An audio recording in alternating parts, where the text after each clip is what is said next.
You have to be kidding me. How much did Bezos pay for this one, Anna? After dropping millions on his wedding, Jeff Bezos is reportedly ready to spend even more on his new wife, Lauren Sánchez. And this isn't just jewelry or another yacht. He's allegedly trying to buy her Vogue. Yes, Vogue magazine. Apparently, Jeff Bezos bought Lauren Sánchez Vogue as a wedding present, and now it makes sense why Anna Wintour stepped down. And all I have to say is, I take it back. I take it back. Anna Wintour, please come back, because I would rather take your stale toast than her tackiness any day. Apparently, Jeff Bezos bought... The fashion world is spiraling after hearing whispers that Lauren could soon be their boss. Anna Wintour, the woman who built Vogue's image for nearly 4 decades, has just stepped down. And the timing is raising serious questions. And here's the part that has everyone talking. This isn't just about Vogue.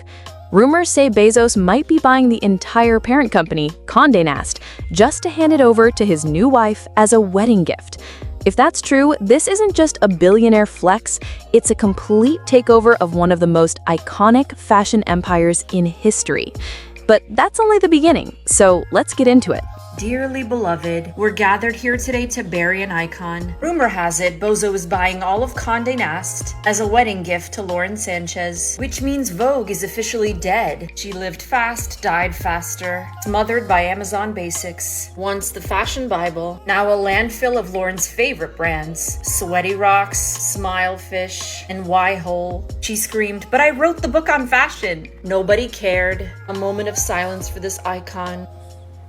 R.I.P. to Vogue. She served, she slayed, she's over. Let's start with the wedding. Jeff Bezos and Lauren Sánchez dropped a reported $50 million on their wedding in Venice. Let that sink in. $50 million. That's enough money to solve world hunger in a few small countries. But instead, it went to a multi-day festival of insane luxury. They flew in all their A-list friends, took over the city's most exclusive spots, and every single detail was designed to scream, "We are unbelievably rich." Here are 3 awesome things that came out of the Jeff Bezos wedding in Italy. Number 1, the plants are eating well. 90 private jets were taken to the Bezos wedding and reported minimum of 1,000 tons of carbon dioxide were emitted to get to this wedding. At least the Amazon rainforest is eating. Number 2, married couples get a tax break. So I'm happy that Jeff doesn't have to pay that much in taxes. He hasn't gotten a tax break in at least 3 days.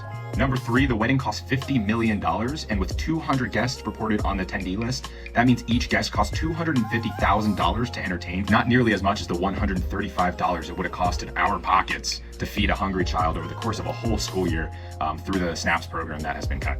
But while they were popping champagne, the rest of the world was watching with jaws on the floor. The backlash was insane and immediate. Celebrities like Rosie O'Donnell were calling it grotesque and a total slap in the face to everyone else. The whole thing was supposed to be a fairy tale, but for most people, it just looked like 2 billionaires showing off.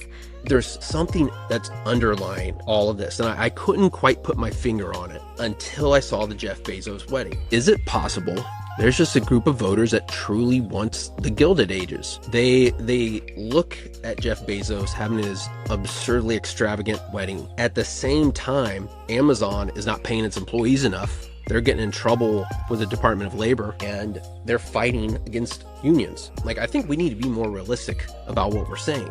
But it turns out that $50 million party was just the warm-up act. The real gift was something that could change the media as we know it. Now for the rumor that has the fashion world in a full-blown meltdown. Word on the street is that Jeff Bezos is in talks to buy Conde Nast as a wedding present for Lauren Sánchez. And if you think Conde Nast is just Vogue, you're not thinking big enough. This is a media powerhouse. They own Vanity Fair, GQ, The New Yorker, Architectural Digest, you name it.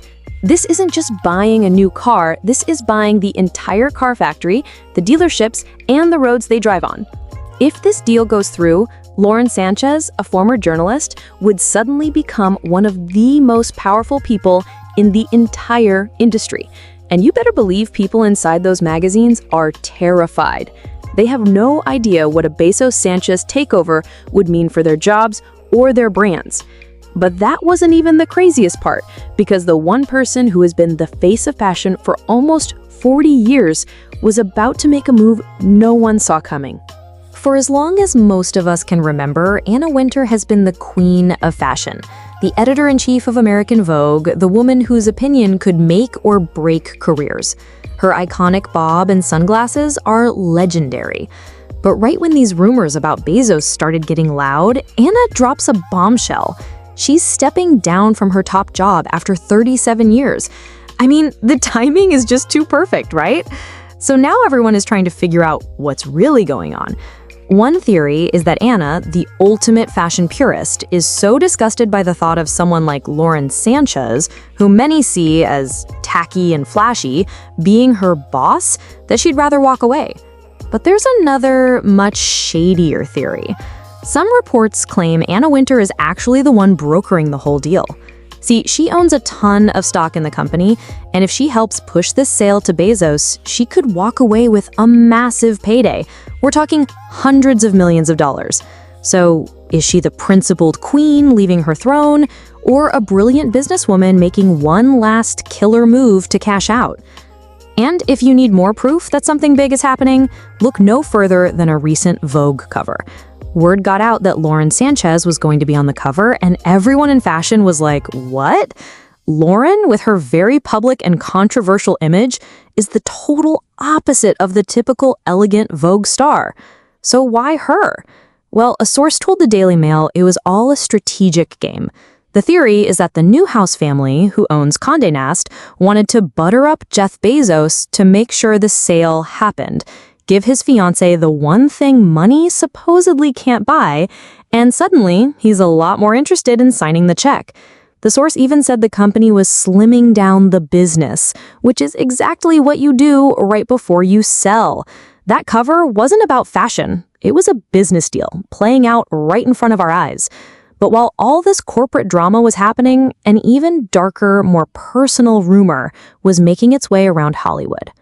So while the business world was buzzing, a really juicy blind item started making the rounds. And it might explain why one of Lauren's best friends, the actress Eva Longoria, was nowhere to be seen at the wedding. They used to be super close, so for her to skip a $50 million wedding was a huge deal. Here's the unconfirmed rumor, and it is wild. It's been alleged that Lauren Sánchez actually proposed a threesome between herself, Jeff Bezos, and Eva Longoria. Lauren Sánchez allegedly wanted Eva Longoria to sleep with her and Jeff Bezos, if you know what I mean, and she was not interested at all. And this is allegedly the real reason why she didn't attend her so-called close friend's wedding.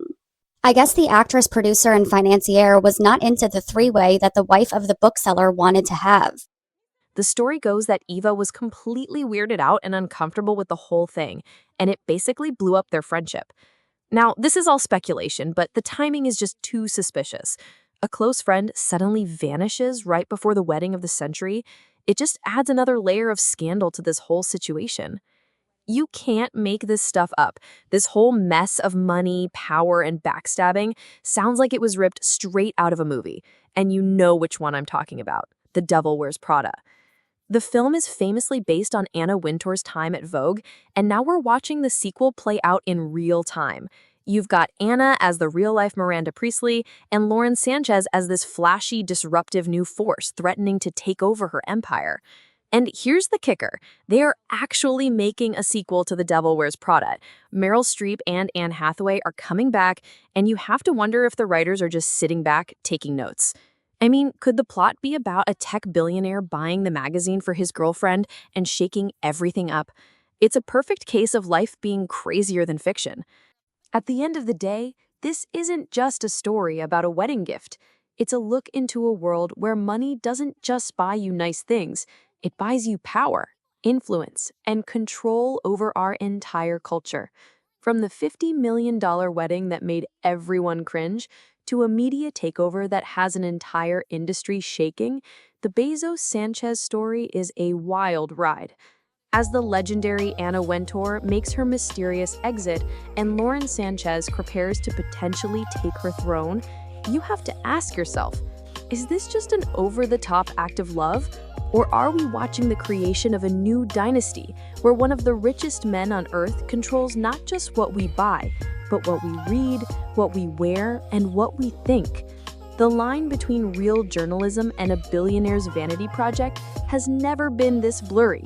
And honestly, I can't wait to see what happens next.